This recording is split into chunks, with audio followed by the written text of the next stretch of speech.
2 రోజులు జరగబోయే అద్భుతమైన అమూల్యమైన వాక్య సందేశాన్ని మీరందరూ కూడా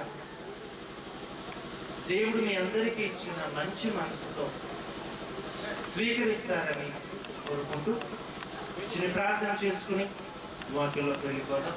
అందరూ తలలో ఉంచినట్లయితే ప్రార్థన చేసుకుందాం. దయగల మా తండ్రి, కృపగల మా దేవ, నీ అనాది సంకల్పం మేరకు దేవుని పిల్లలుగా మమ్మల్ని అందరినీ ఏర్పాటు చేసి ఈ 2 దినాల బహిరంగ సభలలో నీ అమూల్యమైన వాక్య సందేశాన్ని తెలియచేయడానికి మా అందరికీ అనుగ్రహించిన ఈ చక్కటి అవకాశాన్ని బట్టి వందనాలు తండ్రి. దూర ప్రాంతం నుంచి వచ్చిన దేవుని పిల్లలను జ్ఞాపకం చేసుకోండి. ఎంతో కష్టపడి ఈ 2 దినాల మనిషి జన్మ పరమార్థమైన సభలను ఏర్పాటు చేసిన సంఘస్థులను, సంఘ బిడ్డలను, సంఘ సేవకులను మీరు దీవించమని, ఆశీర్వదించమని, చెప్పబోయే మాటలకు తోడై ఉండమని యేసు వారి ఉన్నతమైన నామములో ఈ ప్రార్థన అడుగుతున్నాం తండ్రి, ఆమేన్. ప్రభునందు ప్రియమైన దేవుని వల్ల కూడి వచ్చిన మీ అందరికీ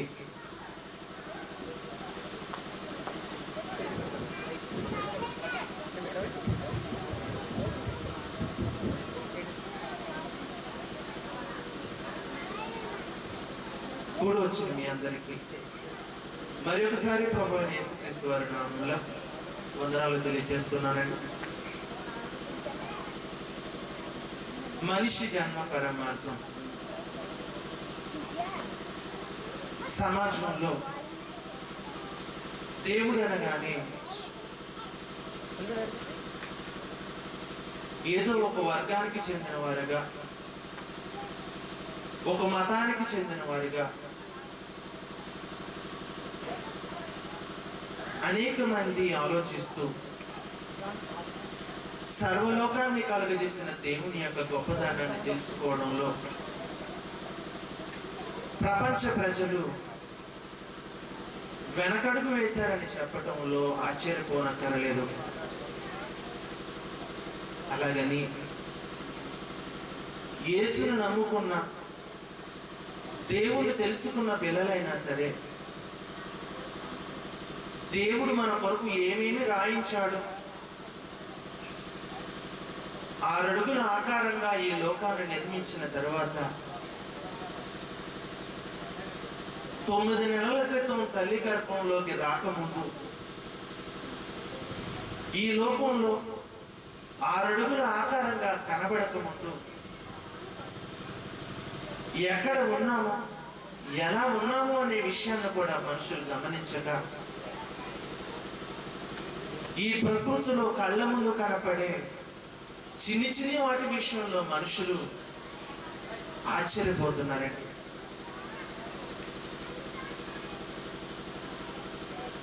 ఒక మేక ఒక పశువుకు 2 పశువులకు జన్మనిస్తే ఆశ్చర్యపోరు, కానీ ఒకే మేక 4 పిల్లల్ని కనిందనుకోండి, మనుషులందరూ దానిని చూసి విచిత్రం అనుకుని ఆశ్చర్యపోతున్నారు. అలాగే ఈ లోకంలో కంటికి కనబడే ప్రతి ఒక్క మరి నిర్మాణాన్ని చూసి మనిషి ఈ రోజున ప్రపంచంలోనే 7 వింతలు ఉన్నాయనుకుని కళ్ళ ముందు కనపడే నాశనమైపోయే మరి నిర్మాణాలను చూసి ఆశ్చర్యపోతున్నాడు. వాటికి పేర్లు కూడా పెడుతూ మన కళ్ళ ముందు కనిపించే ఈ ప్రపంచంలో 7 వింతలుగా నిర్మాణం జరిగినవని, ఆ 7 నిర్మాణాలను చూసి మనిషి ఈ రోజున ప్రపంచంలో వీటికంటే గొప్పవైనవి ఏవీ లేవనుకుని ఆశ్చర్యపోతున్నాడు. వాటిని గిన్నిస్ బుక్ రికార్డులో కూడా ఎక్కించుకుంటూ చూసి సంబరపడిపోతున్నాడు. అవి ఎలాగున్నాయి, మనుషులు ఊహించి, ఈ మనుషులు వింతగా గొప్ప గొప్ప నిర్మాణాలు అనుకుంటున్న వాటి విషయంలో మనం ఆలోచించగలిగితే ఎంతటి నిర్మాణాన్ని, ఎంత విచిత్రాన్ని కలిగి ఉన్నాయన్న విషయాన్ని ఒకసారి తెరలపై మీద తిలకించగలిగితే, మనిషి తయారు చేసిన, మనిషి నిర్మించిన ఈ నిర్మాణాలనే వింత అనుకుని ఆశ్చర్యపోతుంటే అసలు వాటి రూపాలు ఎలా ఉన్నాయో ఒకసారి తెరపై చూడండి కొద్ది నిమిషాలు.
కళ్ళ ముందు ఈ ప్రపంచంలో కనిపించే ఒక మహా ఆకారాల్ని చూసి, వాటి విచిత్రమైన కట్టడలను, మనిషి నిర్మించిన ఆ 7 వండర్స్ ని చూసి ప్రపంచ ప్రజలందరూ ఆశ్చర్యపోతున్నారు, ఆనందపడిపోతున్నారు. కానీ మనిషి తయారు చేసిన ఈ 7 వండర్స్ ను చూసి మనిషి ఆనందపడిపోతుంటే, ప్రపంచ ప్రజలెవరూ ఊహించలేనిది, ఈ లోకంలో మహా ఉన్నతమైన ఒక నిర్మాణం, ఒక మహా ఆకారం, ఆ 7 వండర్స్ ని మించినది ఒకటి ఉన్నదని ఈ రోజున మనుషులు గుర్తించలేకపోతున్నారు. అది ఈ రాత్రి మీరు తెలుసుకుంటారు. కొన్ని సంవత్సరాలకి నాశనమైపోయి, కళ్ళ ముందు అంతమైపోయి ఆ నిర్మాణాలను చూసే మనిషి ఆశ్చర్యపోతున్నప్పుడు, మనిషి అనేవాడు మట్టి మెదడుతో ఆలోచించిన ఆలోచనలకే అంతటి విలువనిస్తున్న ఈ రోజుల్లోనండి, ఈ ప్రపంచంలో మనిషి తయారు చేయలేనిది, ఏ మనిషి నిరూపించలేనిది, నిర్మించలేనిది ఒక మహా ఆకారం ఈ లోకంలో ఉన్నదని ఈ రాత్రి మీరు తెలుసుకుంటారు. ఆదికాండం 2వ అధ్యాయం 7వ వచనం ఒకసారి చూడగలిగితే, ఆదికాండం 2వ అధ్యాయం 7వ వచనం, దేవుడైన యెహోవా నేల మంటితో నరుని నిర్మించెను. ఎవరు నిర్మించాడండి? మనుషులు కట్టే 7 కట్టడాల గురించి దేవుడు మాట్లాడట్లేదండి. ఎవరైనా కట్టగలరు. అది దేవుడు ఇచ్చిన ఈ జ్ఞానంతో, ఈ మట్టి మెదడుతో నిర్మించే 7 ఆకారాలను చూసే మనిషి ఆనందపడిపోతున్నాడు, సంబరపడిపోతున్నాడు. కానీ మనిషి తయారు చేయలేనిది, ఈ ప్రపంచంలో ఏ మనిషి నిర్మించలేనిది ఒక మహా ఆకారం ఈ ప్రపంచంలో ఉన్నది. అది ప్రారంభంలో నిన్ను నన్ను కనిన ఆదాము గారండి. ఈ 6 అడుగుల ఆకారాన్ని దేవుడు ఏమంటున్నాడు తెలుసా? నిర్మాణమా. మీకు అర్థం కావడానికి ఒక మాట చెబుతానండి. అప్పుడప్పుడు మనం కట్టెల పొయ్యి మీద వండుకోవడానికి మరి ఆ పొయ్యిని తయారు చేస్తుంటాం. ఒక 4 ఇటుకలు, కొంచెం సిమెంట్ తీసుకొచ్చి ఒక చిన్ని పొయ్యిని చేసి ఎవరినైనా పక్కింటి వాళ్ళని పిలిచి, ఇదిగో నేను నిర్మించి నిర్మాణం చూడండి అన్నారనుకోండి, ఎలా ఉంటారు? నిర్మాణం అంటారు దాన్ని? అన్నారు. 4 ఇటుకలు కట్టి అంత సిమెంట్ పోసి కట్టేదాన్ని నిర్మాణం అన్నారండి. ఇదిగో మీరు ఎప్పటి వరకు చూసారే, మనుషులు ఎన్నో వందల సంవత్సరాలుగా నిర్మించిన 7 వండర్స్ అని వాటిని నిర్మాణాలు అంటారు. పెద్ద పెద్ద కట్టడాలను నిర్మాణాలు అంటారండి. ఎన్నో వందల సార్లు 10 సంవత్సరాల పాటు నిర్మించిన కట్టడాలను చూపించి ఇదిగో ఈ నిర్మాణం అంటారు. రాజమండ్రిలో 7 కిలోమీటర్ల మీద నిర్మించిన బ్రిడ్జిని చూసి నిర్మాణం అంటారు. దుబాయ్లో కట్టిన ఆకాశాలంటే అంతస్తుల భవనాన్ని చూపించి, ప్రపంచంలో ఎత్తైన భవనాన్ని చూపించి నిర్మాణం అంటారు.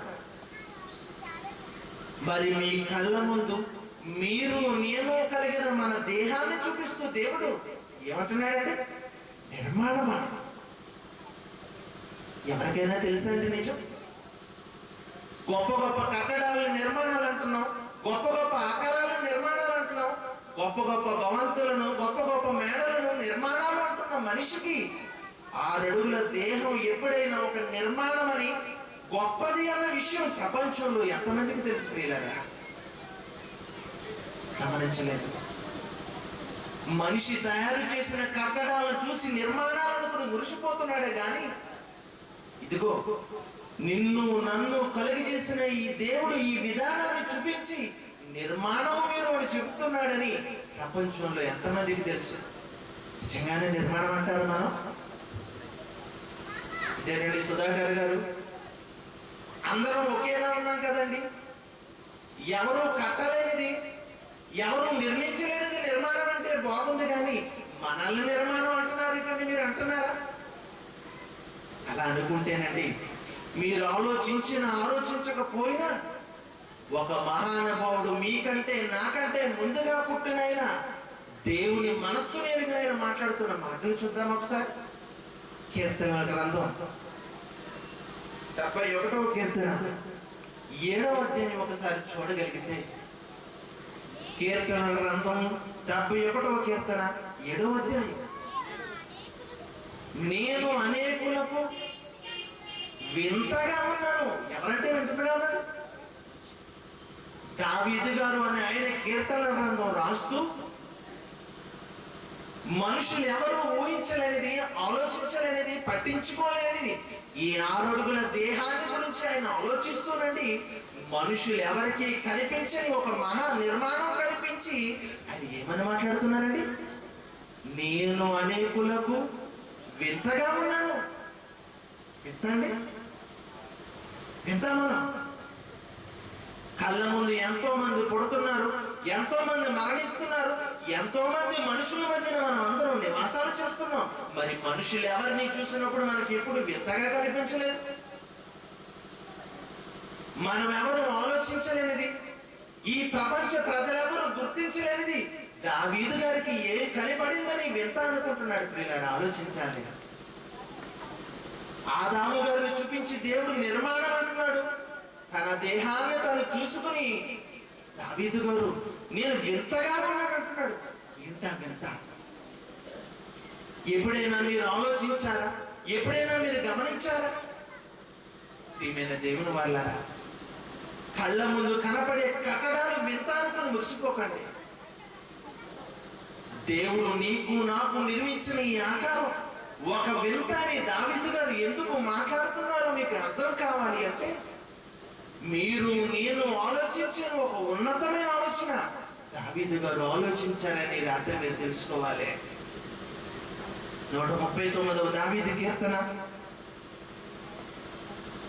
13-14 వచనాలు ఒకసారి చూడగలిగితే, మీరు నేను ఈ ప్రపంచంలో 700 కోట్ల మంది మనుషులు ఊహించలేనిది, ఆలోచించలేని ఒక మంచి విషయాన్ని శాస్త్రజ్ఞుల సైతం గ్రహించలేని విషయాన్ని దావీదు గారు రాయిస్తున్నారండి. అప్పుడు ఏ టెక్నాలజీ లేదు.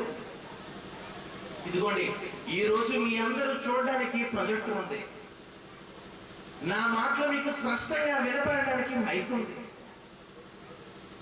ఏ జ్ఞానము లేనప్పుడు, ఏ టెక్నాలజీ లేనప్పుడు దావీదు గారు ఆయన నిర్మాణంలో ఈ 6 అడుగుల దేవుల్లో ఏదో ఒకటి మనుషులు ఎవరికి కనిపించలేని దాన్ని చూసుకుంటూ ఆయన నిర్మాణాన్ని గురించి మాట్లాడుతున్నారు. చూడండి,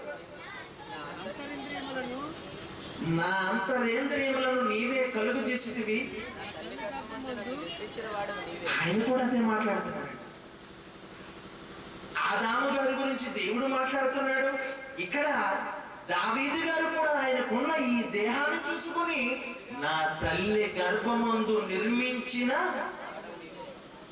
ఇక్కడ కూడా నిర్మాణమే. ప్రియమైన దేవుని వల్ల మనిషి జీవితం అనేది ఒక ఉన్నతమైనదని, ఈ మానవ దేహం అనేది ఒక నిర్మాణమని ఈ ప్రపంచంలో ఎంతమందికి తెలుసు?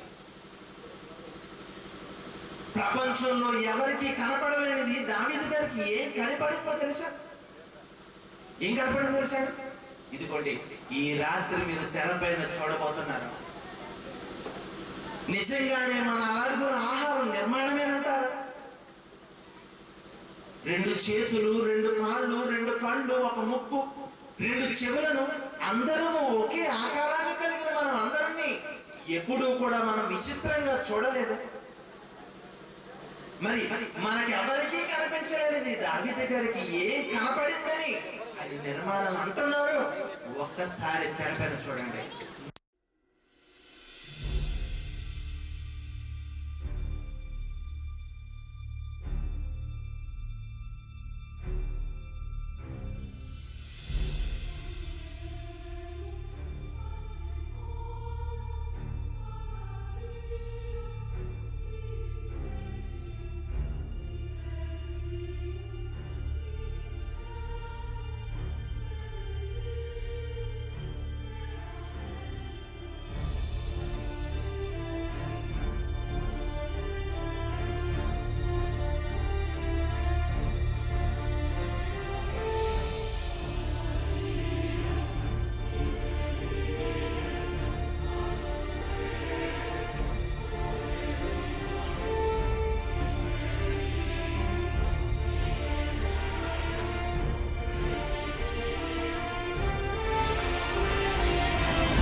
ప్రియమైన దేవుని వల్ల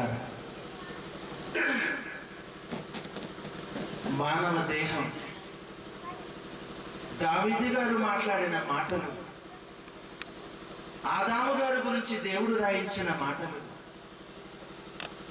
మనుషుల ఊహకందని దేవుని యొక్క జ్ఞానాన్ని మనం ఆలోచించగలిగితే చిన్ని కణముగా పురుగుగా ప్రారంభమైన మన జీవిత ఆకార నిర్మాణం 9 నెలల పాటు తల్లి గర్భంలో పెరిగే విధానాన్ని మీరు ఒకసారి చూశారు. ఇప్పటి వరకు 2 కాళ్ళు రావాలని, 2 చేతులు కావాలని, 2 కళ్ళు మనకు ఉండాలని తల్లి గర్భంలో ఆ నిర్మాణం జరిగే విధానాన్ని మనం అందరము ఆలోచించగలిగితేనండి ప్రపంచంలో ఎంతటి గొప్ప శాస్త్రవేత్త అయినా, ఎంత పెద్ద మేధావైనా నిన్ను నన్ను కలిగజేసే ఆ దేహపు విధానాన్ని ఎవరు తయారు చేయలేరండి. మరి ఎవరు తయారు చేయగలరు? దేవుడు ప్రియులారా, దేవుడు నిర్మించిన ఈ మహా ఆకారపు యొక్క నిర్మాణం తల్లి గర్భంలో 9 నెలల పాటు జరిగే ఆ ప్రక్రియ మనము చూడగలిగితే తెరపైన ఎప్పటి వరకు చూసాం. ఎంతటి విచిత్రమైన ఆకారంగా రూపుదిద్దుకున్నామో, ఈ 6 అడుగుల ఆకారం రాకముందు ఒక్క కణముతో ప్రారంభమైన మన జీవిత చరిత్ర ఎంతటి గొప్ప స్థాయికి ఈ రోజున ప్రపంచంలో ఎదుగమో ఆలోచిస్తేనండి ఆశ్చర్యం. మరి ఈ రోజున తెరపైన చూసిన నీవు నేనే ఆశ్చర్యపోతే, ఏ టెక్నాలజీ లేనప్పుడు, ఏ విచిత్రమైన సంఘటనలు ఈ లోకంలో జరగనప్పుడు దావీదు గారు దేనిని ఊహించి మాట్లాడారో ఆయన మాటలు ఇప్పుడు ఆలోచిస్తే మనకు అర్థమవుతుందండి. చదవండి. నా అంతరేంద్రియములను నీవే కలుగు చేసి నీ మనుషులు ఎవరు తయారు చేయలేరండి. ఈ మైక్ మనకు కావాలంటే మార్కెట్లో దొరుకుతుంది. ఈ లైట్ మనకు కావాలంటే మార్కెట్లో నీలాంటి నాలాంటి మనుషులు తయారు చేయగలరు. ఇదిగోండి, ఈ షర్ట్ కావాలంటే మార్కెట్కి వెళితే నీలాంటి నాలాంటి మనిషి తయారు చేసి అమ్మగలరు లేరా. కానీ ఈ తల్లి గర్భంలో నిర్మించిన ఈ 6 అడుగుల ఆకారం యొక్క నిర్మాణం ప్రపంచంలో ఏ మనిషి తయారు చేయగలడు చెప్పండి? నిర్మాణం కాదంటారా? మనుషులు చేసిన నిర్మాణమే ఎంత గొప్పదనుకుంటే దేవుడు తల్లి గర్భంలో నిర్మించిన మహా ఆకారాన్ని ఏమంటారు చెప్పండి పిల్లలు? నిర్మాణం కాదంటారా? నిర్మాణమేనండి. ఎవరు తయారు చేయలేనిది, ఎవరు రూపించలేనిది దేవుడు మాత్రమే నిర్మించగలిగిందే. ఈ 6 అడుగుల ఆహారాన్ని మీకు అర్థమైతే ప్రపంచంలో ఉన్న 7 వండర్స్లోకి మీరు వెళ్ళనండి. ఇదిగో మన దేహాన్ని అర్థం ముందు చూసుకొని దేవుడు మనల్ని ఎంత విచిత్రంగా నిర్మించాడని మీకు అర్థమైతే దేవుడు ఎంతటి గొప్పవాడు, ఈ నిర్మాణాన్ని, ఈ ఆకారాన్ని, ఈ 6 అడుగుల దేహాన్ని ఈ భూమిపైన 60 సంవత్సరాల జీవితానికి ఎందుకు ఇచ్చాడో, ఈ జీవిత పరమార్థం ఏంటో ఆలోచించడానికి ప్రయత్నం చేస్తారు. ఇర్మియా గ్రంథం 1వ అధ్యాయం 5వ వచనం చూడగలిగితే, ఇర్మియా గ్రంథం 1వ అధ్యాయం 5వ వచనం చూడండి ప్రియులారా. గర్భంలో నిన్ను నేను రూపింపక మునిపే నిన్ను ఎరిగితివి, నీవు గర్భంలో నుండి బయలు పడక మునిపే నేను నిన్ను ప్రతిష్ఠించితిని. గర్భంలో మనల్ని రూపింపక మునిపే, ఆ ఆకారం అనేది రాక మునిపే నీ జీవితము నా జీవితము దేవుడికి తెలిసి అని మాట్లాడుతున్నప్పుడు ఈ ఆకారాన్ని తయారు చేసింది దేవుడని ఎంతమందికి తెలుసా? వివాహం జరిగింది కనుక ఈ రూపం వచ్చింది అనుకుంటున్నారా? తల్లిదండ్రులు కలిసారు కనుక ఈ దేహాన్ని కలిగించాలని అనుకుంటున్నారా? అలా అనుకుంటే మీరు కూడా 700 కోట్ల మంది లాగా పొరపాటుపడుతున్నారు ప్రియులారా. తల్లిదండ్రులు అనుకుంటే ఈ లోకంలోనికి రాలేదండి. మన తల్లిదండ్రులు అనుకుంటే ఈ 6 అడుగుల ఆకారంగా తల్లి గర్భంలో రూపించలేదు ప్రియులారా. ఈ దేహం కావాలని, ఈ రూపం ఆయనకి నచ్చుట్టు కావాలని పిండమున ఉండగా ఎవరు చూశారట? దేవుడు చూశాడు. మీకు అర్థమవడానికి మాట చెప్తానండి. తల్లు డెలివరీతో ఉన్నప్పుడు బిడ్డ యొక్క స్థితి ఎలా ఉందనేది స్కానింగ్ చేస్తుంటారు. లోపల బిడ్డ సక్రమంగా పెరుగుతుందా లేదా, సరిగా అవయవ నిర్మాణం జరుగుతుందా లేదా అని ఈ రోజు టెక్నాలజీ ఉపయోగించారు కనుక స్కానింగ్ రూపంలో బిడ్డ యొక్క ఆకారాన్ని ఎలా ఉంది, ఎలా ఎదుగుతుంది, ఎలా త్రాగుతుంది, ఎలా నోట్లో వేలు పెట్టుకుంటుంది, ఎలా అవయవ నిర్మాణం జరుగుతుంది, సరిగా జరుగుతుందా లేదని ఈరోజు స్కానింగ్ ద్వారా తెలుసుకుంటున్నారు. మరి తల్లిదండ్రులుగా నీకే నీ బిడ్డ మీద ఎంత మర్మాకారం ఉన్నప్పుడు దేవుడికి కూడా ఉందండి మన మీద. అందుకే ఏమాట్లాడుతున్నాడు దావీదు గారు, నేను పిండమునై ఉండగా నీ కన్నులు నన్ను చూశాయి. తల్లిదండ్రులుగా మన పిల్లల్ని ఎలాగైతే గర్భం ద్వారా బయటికి రాకముందే స్కానింగ్ ద్వారా చూసి మురిసిపోతుంటామే, కనిపించకపోయినా రూపం అనేది నిరూపించబడకపోయినా ఆ స్కానింగ్ రిపోర్ట్లు చూసి ఆనందపడిపోతుంటామే. బిడ్డ అప్పుడప్పుడు కనుతున్నప్పుడు కడుపులోంచి తల్లిని చూసి మురిసిపోతుంటారే. మరి అంత సంతోషం మనకుంటున్నప్పుడు దేవుడు కూడా నిన్ను నన్ను రూపిస్తున్నప్పుడు ఆనందపడిపోతున్నాడండి. అందుకే దావీదు గారు, పిండమునై ఉండగా నీ కన్నులు నన్ను చూశాయి, మిమ్మల్ని చూశాయి. ఎంత ప్రేమ అండి, ఎంత ప్రేమ అండి దేవుడికి మనకి. సరిగా మన అయ్యోవాన్ని ఎదుగుతున్నాయి లేదని నువ్వు ఎలాగైతే స్కానింగ్ చేసి చూసుకుంటున్నావో దేవుడు కూడా చూస్తున్నాడు పరలోకం నుంచి. నా కుమారుడికి కాళ్ళు సరిగా వచ్చినాయా, నా కుమారుడికి కళ్ళు సరిగా ఎదుగుతున్నాయా లేదా, నా కుమారుడికి అవయవ నిర్మాణం జరుగుతుందా లేదా. ఇదిగోండి, ఇప్పుడు మీరు తెరపైన చూసారా, ప్రతి ఒక్క కార్యక్రమము దేవుడు నిన్ను నన్ను చూస్తున్నాడంటే ఈ ఆకారాన్ని ఎందుకు నిర్మించాడంటే, అసలే ఈ 6 అడుగుల ఆకారాన్ని తల్లి గర్భంలో ఎందుకు నిర్మిస్తున్నాడండి, ఈ జీవిత పరమార్థం ఏంటంటే ఎవరైనా ఆలోచించగలుగుతున్నారా పిల్ల? ఆలోచించట్లేదండి. పుట్టావు కనుక పెరుగుతున్నావు కనుక చదువుకుంటున్నాం కనుక వివాహం చేసుకుంటున్నారు కనుక మనము కూడా మరొక బిడ్డకు తల్లి గర్భం ద్వారా పిల్లలు పుట్టిస్తున్నాం అనుకుంటున్నారే కానీ ఈ అందమైన ఆకారాన్ని దేవుడు నిర్మిస్తున్నాడని తల్లి గర్భంలో ఈ ఆకారాన్ని ఉన్నతంగా నిర్మిస్తున్నాడని ఒక నిర్మాణమని, ఈ దేహమే ఒక నిర్మాణమని మీరు గుర్తించగలిగితేనండి ఈ లోకంలో నీ పుట్టుక పరమార్థం అర్థమవుతుంది. ప్రియులారా, దేనికి ఉపయోగిస్తున్నారు ఈ దేహాన్ని? దేవుడిచ్చిన 6 అడుగుల ఆకారాన్ని ఈ లోకంలో దేనికోసం ఉపయోగిస్తున్నారు ప్రియులారా? దేనికోసం ఉపయోగిస్తున్నారు తెలుసా? ఈ జీవిత పరమార్థం తెలియక మనుషులు ఈ 6 అడుగుల దేహాన్ని ఎలాగెలా ఉపయోగించుకుంటున్నారో ఒకసారి పాట పై చూడండి, ముగించేస్తాను.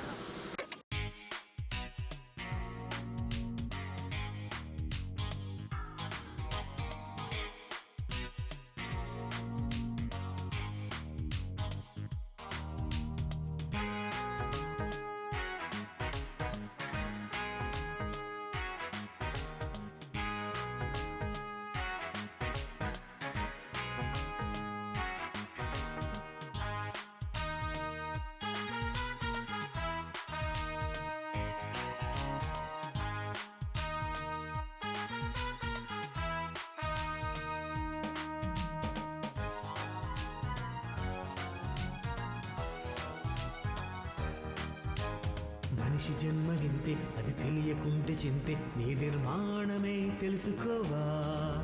బ్రతుకుకుంది అర్థం అది తెలియకుంటే వ్యర్థం, నీ బ్రతుకెందుకో తెలుసుకోవా. దేహాన్ని దేవుడు నిర్మించి దేవుడు నీలోని ఉండాలని, దేహమే ఆలయం, ఎవరు కట్టలేరు ఈ మందిరం. మనిషి జన్మ వింటే అది తెలియకుంటే చింతే, నీ నిర్మాణమే తెలుసుకోవా. బ్రతుకుకుంది అర్థం అది తెలియకుంటే వ్యర్థం, నీ బ్రతుకెందుకో తెలుసుకోవా.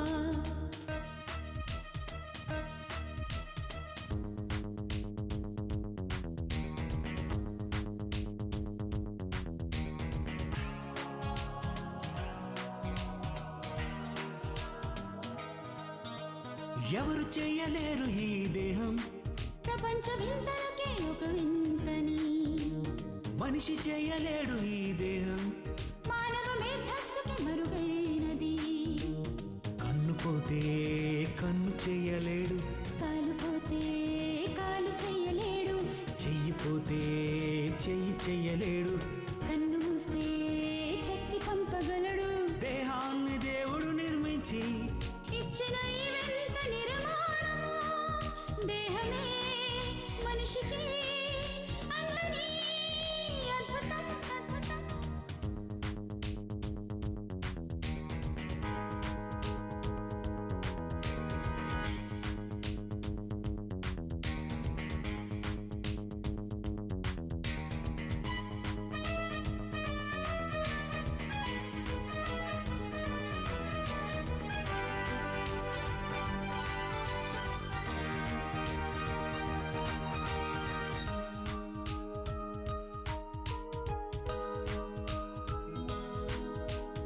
ఎవరు చేయలేరు ఈ రూపం, మనుషుల వేలి ముద్ర ఒక వింతని. మనిషి చెయ్యలేడు ఈ రక్తం, మరో మనిషిని ఆశ్రయించాలని. తాజ్మహల్నైనా తిరిగి కట్టగలడు, తల వెంట్రుకనైనా నలుపు తెలుపు చెయ్యలేడు. తాజ్మహల్ అయినా తిరిగి కట్టగలడు, తల వెంట్రుకనైనా నలుపు తెలుపు చెయ్యలేడు. దేహాన్ని దేవుడు నిర్మించి దేవుడు నీలోని ఉండాలని, దేహమే ఆలయం. ఎవరు కట్టలేరు ఈ మందిరం. మనిషి జన్మ వింటే అది తెలియకుంటే చింతే, నీ నిర్మాణమే తెలుసుకోవా. బ్రతుకుకుంది అర్థం, అది తెలియకుంటే వ్యర్థం, నీ బ్రతుకెందుకో తెలుసుకోవా.